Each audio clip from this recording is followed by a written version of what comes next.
Bienvenidos a un nuevo programa Fórum con el fin de recoger la actualidad cultural y también la actualidad social. Hoy vamos a hablar sobre fotoperiodismo y lo vamos a hacer a raíz de una exposición bibliográfica que está abierta en el Museo Artium de Vitoria. Para hablar sobre ese tema está con nosotros Elena Roseras, que es precisamente la responsable de esta biblioteca del Museo Artium. Bienvenida.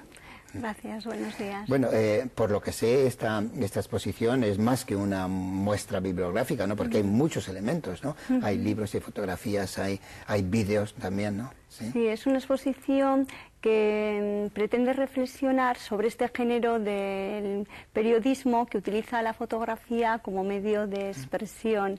Y esta reflexión se materializa a través de una selección de más de 200 publicaciones que hemos realizado dentro de nuestro fondo documental. Estas publicaciones abarcan desde monografías, teorías, libros sobre teoría y técnica del fotoperiodismo, monografías sobre los principales fotoperiodistas. Tenemos desde los pioneros hasta los más contemporáneos. Igualmente hay una selección de películas que la gente puede visionar que de alguna manera están relacionadas con el género. Y todo eso lo tienen en su fondo de la biblioteca. Eso quiere decir entonces que es una biblioteca muy notable, ¿no? Es una biblioteca especializada en arte y cultura contemporánea.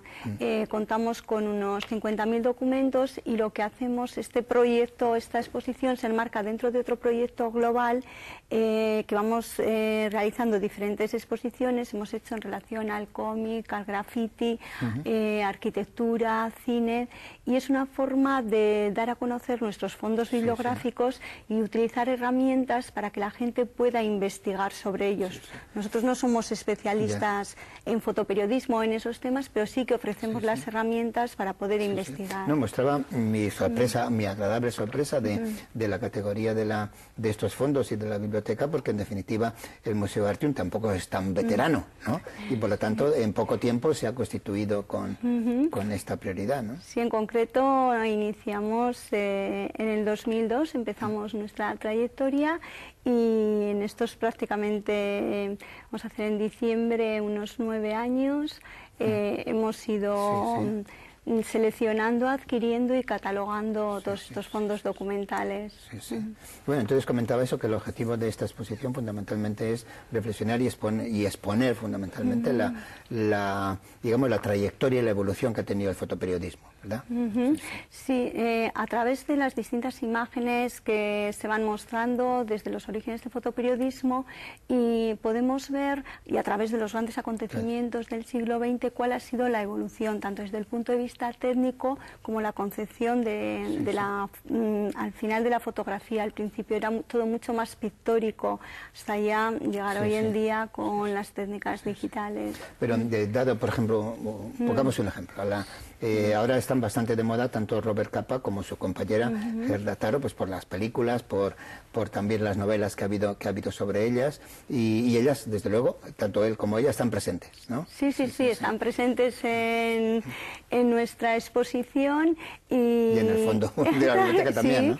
Por supuesto, y a través de las biografías. Este documento que tengo aquí es de Robert Capa, y de especial interés, ¿verdad? Sí, porque son las fotografías que Robert Capa realizó en el País Vasco en mayo del 37 en concreto. Entonces es muy interesante. Sabemos que Robert Capa participó en la Guerra Civil Española, estaba en el bando republicano con su compañera Gerda Taro, y ahí es donde realizó este catálogo que nos pareció muy interesante, sobre todo estando aquí en el País Vasco. Y pues, también creo que también dentro de la exposición también hay alguna película Sí, hay películas relacionadas y hay documentales sobre Robert Capa, Gerda Taro. Aparte de, por ejemplo, ese es un catálogo sobre las obras de Gerda Taro, y hay documentales, enlaces web, películas relacionadas también con el tema de la Guerra Civil Española, tema que fue al final muy tratado por ambos fotógrafos. Y una cosa muy curiosa es que Robert Capa no existió. Robert Capa nació 2 meses antes de la Guerra Civil Española y lo crearon 2 jóvenes fotógrafos, André Friedman, que era húngaro, y su compañera, la alemana Gerda Poiriel. el objetivo era triplicar el precio de venta de sus fotografías. Entonces les ocurrió inventar un reportero gráfico estadounidense y de esa forma ir vendiendo mucho mejor su trabajo fotográfico. Y lo consiguieron, les mandaron a fotografiar diferentes campañas y entre ellos estuvieron en la Guerra Civil Española, que es también la famosa fotografía de Robert Capa. Controvertida también, ¿verdad? De alguna manera. Y ahí es también donde murió al final. Fue la primera mujer, la primera reportera gráfica que murió en precisamente combate. arrollada por un tanque, me parece. Sí, en la batalla de Brunet, cuando se iba a retirar el bando republicano. Bueno, antes ha dicho este género, ¿no? El fotoperiodismo, en definitiva, el fotoperiodismo pues está un poco a caballo entre la fotografía y el periodismo, ¿verdad?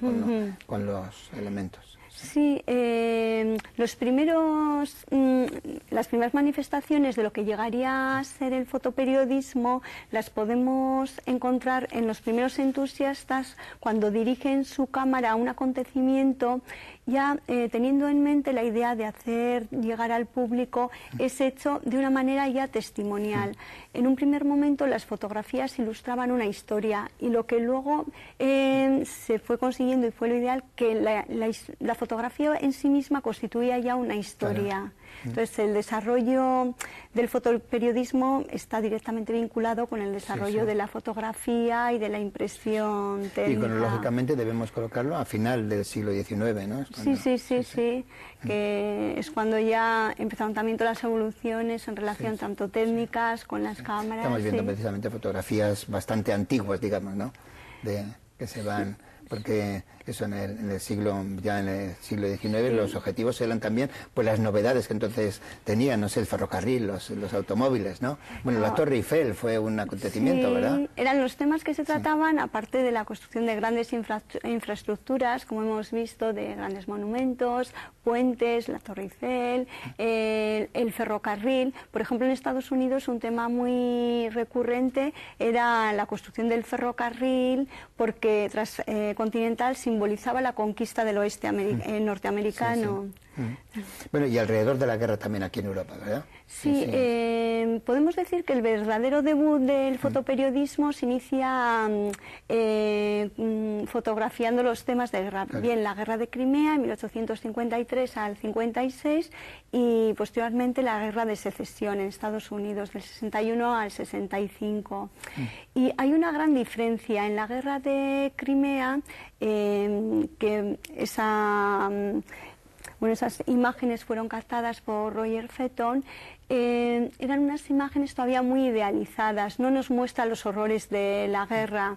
Entre otras cosas, había que tener en cuenta los temas técnicos, eran muy pesadas llevar todo el equipamiento, se tenían que revelar in situ, entonces tenía que llevar gran cantidad de material, con lo que no podía hacer instantáneas, y eran más que nada imágenes muy hieráticas. La técnica ha ido condicionando de alguna manera, ¿verdad? Claro, y esa diferencia se ha visto luego, por ejemplo, en la guerra de secesión con Garner, que la famosa fotografía del refugio del francotirador que hemos visto antes en pantalla, y que es ya mucho más realista. Lo que pasa es que fue una fotografía también muy polémica, porque se dice que al final no era un cadáver porque no estaba lo suficientemente inmóvil.